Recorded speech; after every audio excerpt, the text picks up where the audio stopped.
Welcome to the podcast. Hope you're doing well. Today's episode 55, and we're talking about how to deal with bullies at work. So every day in school, from like ages 10 to 16, I was bullied on the bus. And I didn't really like it, right? Obviously didn't. That felt shitty. They were making fun of me for reading the Bible on the bus. They were making fun of the way I dressed, that I didn't have the coolest clothes, that I wasn't watching all the shows that everyone else was watching. I was different, right? And that really sucked. And so I dealt with that for a couple of years as a kid. And then it's funny, 20 years later, I find myself in my job dealing with bullies. And it reminded me of growing up. And so today I want to talk about bullying, how to deal with bullies. What are the strategies to spot them, how to overcome that situation? And hopefully you're going to leave today's episode feeling a little bit more confident on how to deal with a bully at work. So before we get into that, I always like to kick things off with a personal update and give you guys a couple of things that I'm into. All right, so number one, I've been listening to a band called Vacations. They're an Australian boy band, I guess you'd call them.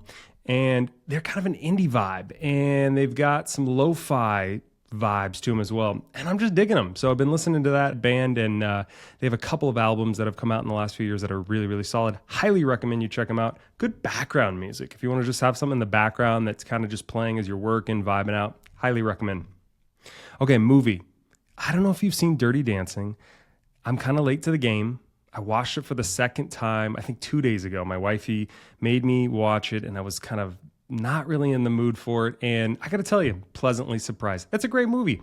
Not only does it have a cool love story and awesome dancing as well, but I think the soundtrack is kind of underrated. Like, I really think the soundtrack of Dirty Dancing, pretty solid. Highly recommend. If you haven't seen it, you got to watch it. It's one of those go-to classics that if you don't watch, you're gonna regret it, I think. Okay, if you can't notice, I'm filming in my new studio.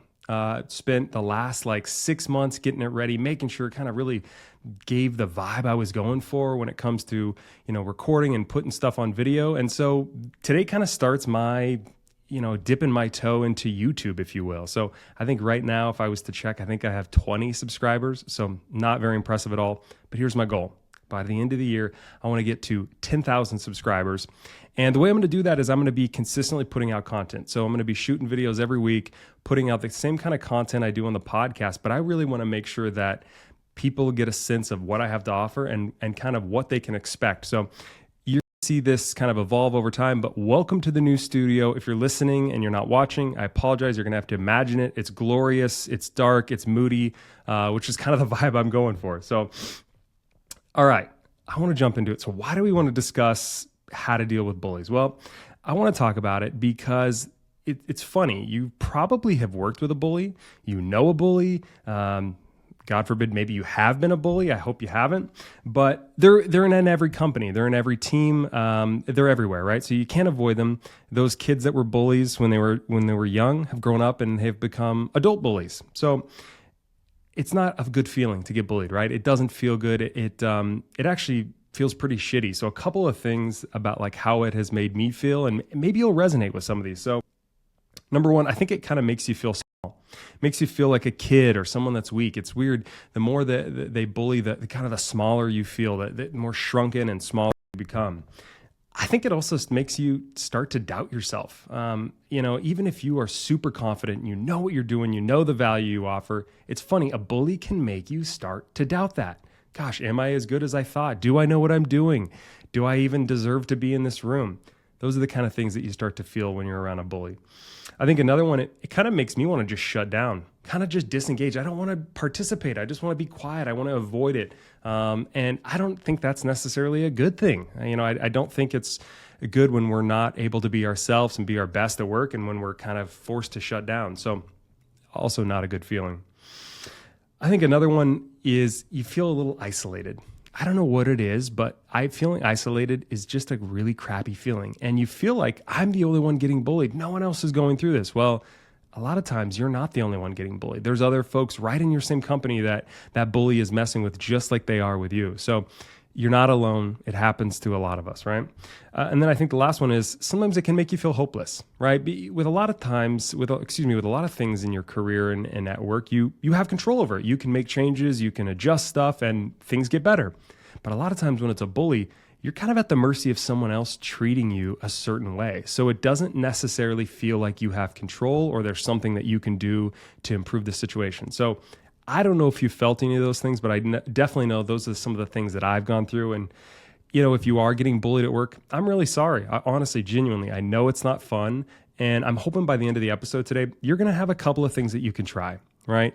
So let's transition a little bit. Let's talk about why do people bully? And, I think there are some reasons that we probably could all guess as to the reason why, but I kind of took some time to think about what are the real reasons why I think the people that I've observed have been bullies in my career. So I think a couple of things come to mind. One, I think insecurity, right? Folks that are insecure, that aren't confident in who they are or their value, a lot of times they want to project something the opposite of that. They want to project power or strength. And so they bully. That's a way to cover up that insecurity.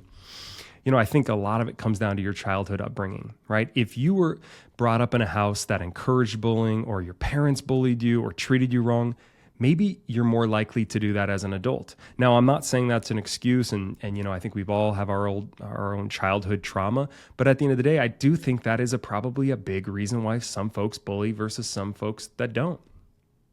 Lack of self-awareness, right? If you're not realizing you're bullying, and I think that could be the case in some situations, is maybe you're bullying and not even knowing you're doing it. But a lot of times that's a lack of self-awareness. And then, I think as well, power and control, right?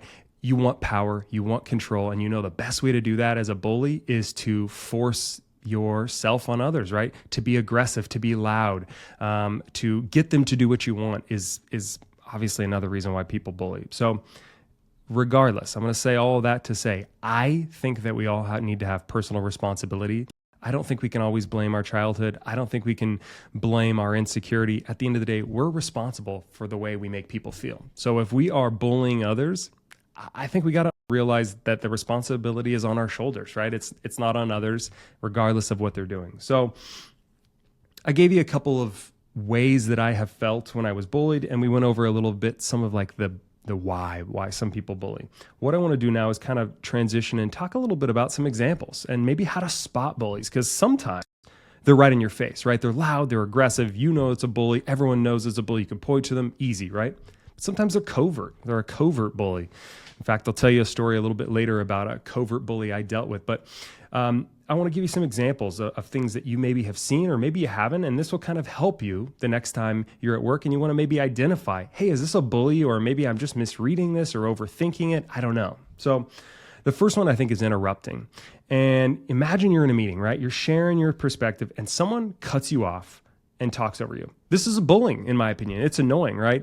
And I'm not talking about the time where somebody accidentally cuts you off and, maybe they thought you were done with your sentence. I'm talking about the times where someone is specifically going out of their way to interrupt you, to cut you off, to stop you from talking. I think that's a sign of bullying. And if you see that, log that away. Disrespectful communication. I don't know if you're like me, but I have zero tolerance for disrespect, just zero. From friends, from family, from coworkers, from anyone. You don't disrespect me because I don't disrespect people. And so I feel like I'm owed that back. And so that's one of my boundaries. So if you're noticing, though, that folks you're working with are being disrespectful in the way they communicate, maybe someone's talking down to you. Maybe they insult your intelligence. Maybe they accuse you of stuff that you didn't do. I think this could be a sign of a bully as well. Another one is making fun of you. So I'm a joker. You probably picked that up on the podcast. I like to keep it fun. I was always making fun of folks at work and making fun of myself. And what I wasn't doing, though, is putting people down with evil intent. I may have made fun of someone on something that was not important, that didn't affect them. And I was always very, very careful to make sure this was a friend and someone whose trust I had built. I was not making fun of someone to try to put them down or, to make them look bad. And that's what I think a lot of times bullies do. They will make fun of you and they will do it under the guise of having fun. But a lot of times they're just trying to put you down and they're trying to find ways to kind of poke at you, but it's under the guise of having fun. I don't think that's appropriate. I do think that's a sign of bullying. So next one would be backhanded compliments or passive aggressive behavior. So you probably have seen this before, but things like you might hear someone say, gosh, I was surprised to see you were able to get that project done on time, or, oh, that's probably the best that she's capable of. or excluding you from work, right? It's those subtle things where they're not saying or doing what they really mean, but we know what they're saying and we know what they're doing. So I think that's another really common one that I've seen. Another one can be as simple as taking credit. Have you ever worked with someone where they take credit for your work? And it kind of reminds me of like being a kid when, that you see in movies where the big, strong bully, tells the nerd to do their assignment and then they turn it in and take credit for the work. That thing happens still now as adults in our corporate workplaces. We have people that are taking credit for the work you've done. I don't think that's appropriate, and I think that's a definite sign of bullying. So if you've noticed that someone is continuously riding your coattails and saying, oh, that was my work, even though they didn't do it at all, might be a bully. And then I think the last really, really obvious one is loud or aggressive behavior. So a lot of time, the loudest and most aggressive people are the bullies, right? And they find that the louder they speak or the more aggressive they get, that they are getting results that they want. And so a lot of times that becomes just kind of their go-to response. So they will raise their voice, they will become aggressive, hostile. Again, I think those are some signs that you might be working with a bully. So we kind of went over a couple of examples of like what bullying might look like in your work and kind of what to look out for. What I want to do now is transition slightly and talk about some strategies on how to deal with bullies. So I kind of was going back through my head and really thought of all the different times where I've dealt with bullies. And, sometimes I've handled it great and sometimes I haven't. Sometimes I've not really done it the best that I could. So what I've done is kind of compiled and condensed what I think are the top 4 ways to deal with bullies.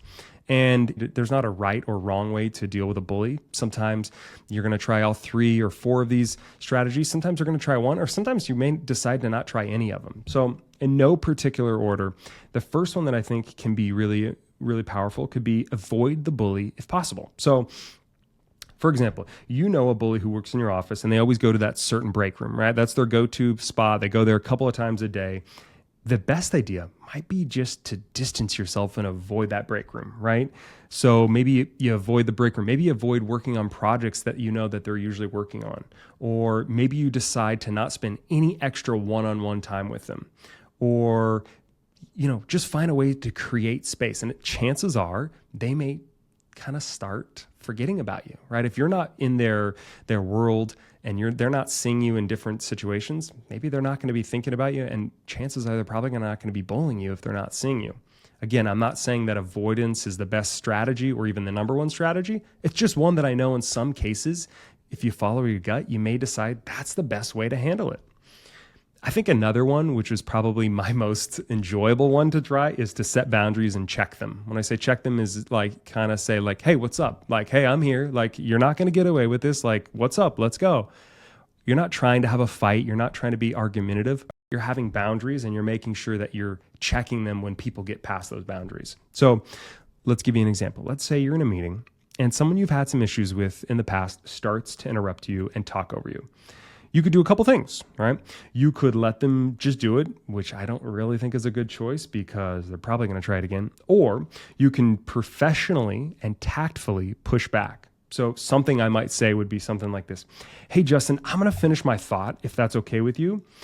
And as I say that, I'm going to make direct eye contact. I'm going to make sure that they know, hey, this is not okay. I'm calling you out on it respectfully, tactfully, but like cut this shit out, right? And oftentimes, bullies aren't used to this. They're not usually used to people speaking up or being direct or aggressive, probably not aggressive, back to them. And sometimes that's all they need to kind of snap out of and be like, oh, whoa, I can't mess with this person. Like, they're not going to let me walk all over them. And I'm never saying that you need to do this aggressively. And I'm always saying to like, keep your composure. Because if you remember, what bullies really, really want is they want a reaction. They want to see what they're doing is working so they can dial it up and do more of it. So if you're giving them nothing as they're bullying you, not going to be happy. They're not going to want to keep doing it, right? I think another one, which is probably the most enlightened or the most mature way to do it, is to have a chat with them and kind of share how you feel. Now, what I'm not saying is that anytime someone bullies you, you need to pull them aside, because there are going to be some cases where the bullies are too far gone, right? They don't have any self-awareness. They don't care what you have to say. And you pulling them aside and having a conversation with them is probably only going to give them more ammo. But there are some cases where you might have a bully that is not even conscious that they're bullying you. They're not even aware that they're doing that, but they're bullying you. And all they need is someone to kind of give them an update as to how they're making you feel. So if I was going through that situation, I was working with someone that I thought, man, they have a tendency to be a bully sometimes, but they're not an asshole, I might have a conversation with them. And what I might say is something like this: hey, Tori, I wanted to chat with you about something that's kind of been on my mind. Over the last few weeks, I get the feeling that you may have an issue with me, or there's something that I might have done that has, caused you to feel a certain way. I wanted to know, is there anything that I've done recently that we might be able to chat about or kind of figure out what's going on? I'm not being aggressive. I'm not being, super, super loud. I'm just wanting to have a conversation, but I'm focusing more on how I'm feeling. And who knows, maybe you did something to piss them off. And if so, obviously you're going to own up to it, right? So I think that can be another good strategy. Again, I'm not saying that you do that with every bully, but play it out. If you have someone that's right on that edge, that's not a complete asshole, but that's just maybe going over, the line a couple of times, have a conversation with them. I think it could work. Last thing, I take this from the Bible. So this is old school, but it's turn the other cheek or let them do their thing. Here's the deal. Sometimes doing nothing is the right move. There are times when a bully is so far beyond saving. They are down a path. Nothing can change their mind. That's who they are. And they're too far gone. There's nothing you can do. And so sometimes the best way to respond is in nothing, to do nothing, to not give them anything, to not fight back, to not talk back, to not speak up, to not be aggressive, to not react at all, to just be completely silent and nothing.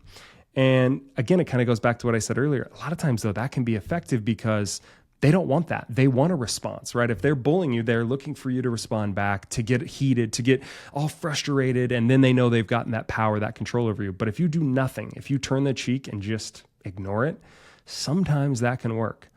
And, sometimes I was able to go with that last strategy when I just didn't give a shit about the person, when I was just like, dude, you got nothing to offer.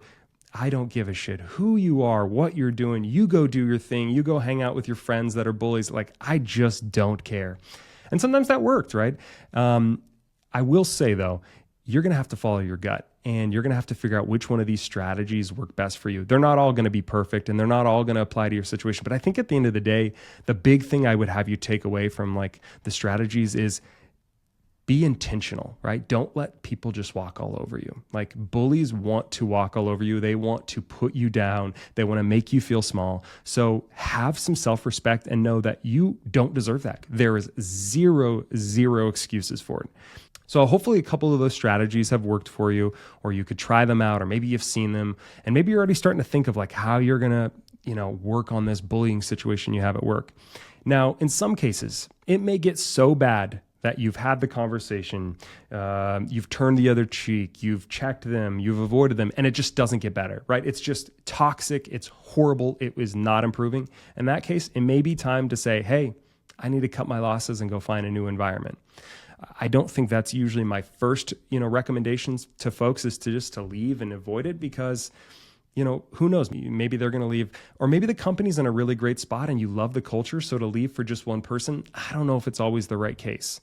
Now, I will say this: when you have a bully who is in a position of power over you or your boss, it's a little challenging. It's a little different than if you have a bully that's at your peer level, right?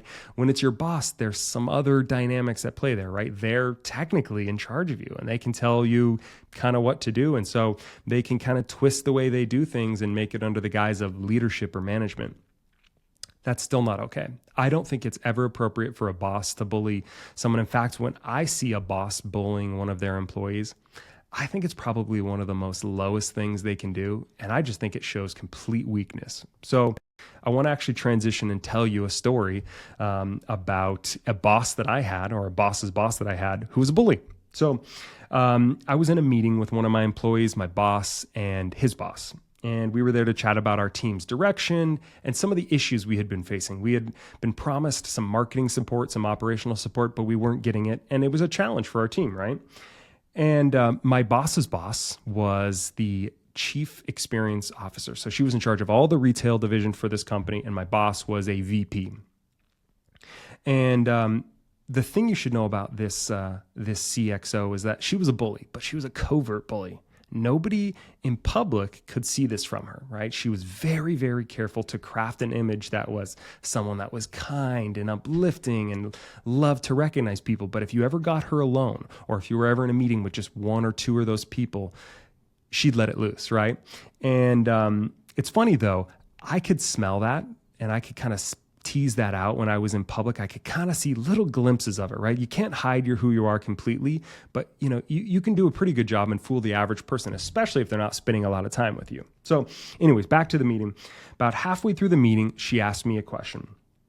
And, I had really felt up until this point in my career that the best course was just to be honest, right? To never be disrespectful, but being honest and speaking my truth always felt better than saying what I thought people wanted to hear. So she asked me a question about halfway through, and I started to answer honestly, but she did not like this. People were not used to doing that to her. She did not want people to be honest. They wanted to share what she thought they would want to hear, or what they thought she would want to hear, I should say.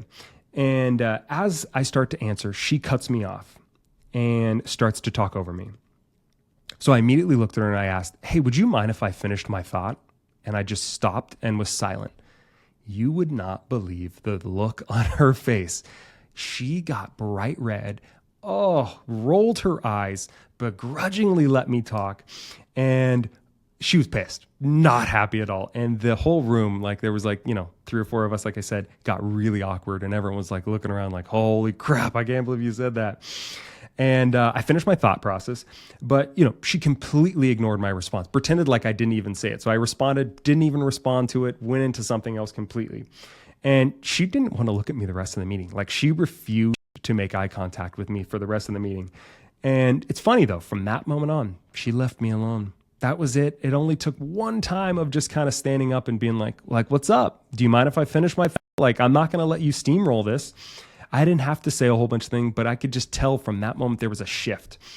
And it's funny, from then on, she avoided me. She'd see me in the hallway and she wouldn't say hello. She would make sure to not join meetings that I was in. Any chance she could find to not be in the same space or communicate with me, she didn't.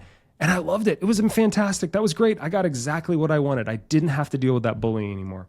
A couple months later, I had decided to leave the company. And, I do look back with pride on that, because I do think that was kind of a tough moment for me. Maybe for you, that would be easy to kind of speak up and check a C-level person. But for me, that I felt like that took some guts, because, I wasn't in a position that was at her level. And I was, standing up for myself in that moment. And there's lots of other moments where I was able to kind of share with her how I was feeling and stand up. But I just felt like that story really kind of, showed what it could look like in the moment to stand up when a bully is trying to bully you, when they're trying to interrupt you, when they're trying to silence you. And it's funny, I didn't give her what she wanted. She didn't mess with me again. So I tell you that story hopefully to give you a little encouragement that if you're going through a situation like that and you don't know what to do, just go with your gut, have a little bit of confidence in the moment to speak up, to share how you feel, to check them, to make sure that they know you're not someone that they can run over. You're not someone that they can bully. Because at the end of the day, I need you to remember that you have value and no one has the right to bully you. There is never an excuse for that. And you deserve to be treated with respect, right? Okay, so I want to give you a challenge to wrap things up. So the challenge this week is simple. If you're getting bullied at work, I want you to try one of those 4 strategies. You don't have to try them all, and you don't have to be an expert at them, but I just want you to try one. I want you to just dip your toe into those strategies and see, can I get a little success? Can I separate myself from this bully? Can I get them to leave me alone? Can I feel a little better at work? And on the flip side of that, let's say you're not getting bullied, but you know someone who is. You've seen a bully at work and they're messing with people. I think it's your responsibility to stand up for them and to make sure that if you're capable of speaking up, that you do so on the behalf of others who are either unwilling or unable. Because not everyone has the confidence that you do. Not everyone is going to be able to stand up to the bully and speak how they're feeling and push back. That is not something that comes as a gift to everyone. That takes some practice. And if you have the confidence to do that, I think it's your responsibility to help others. So I want to say thank you so much. Thanks for tuning in. Make it a great day.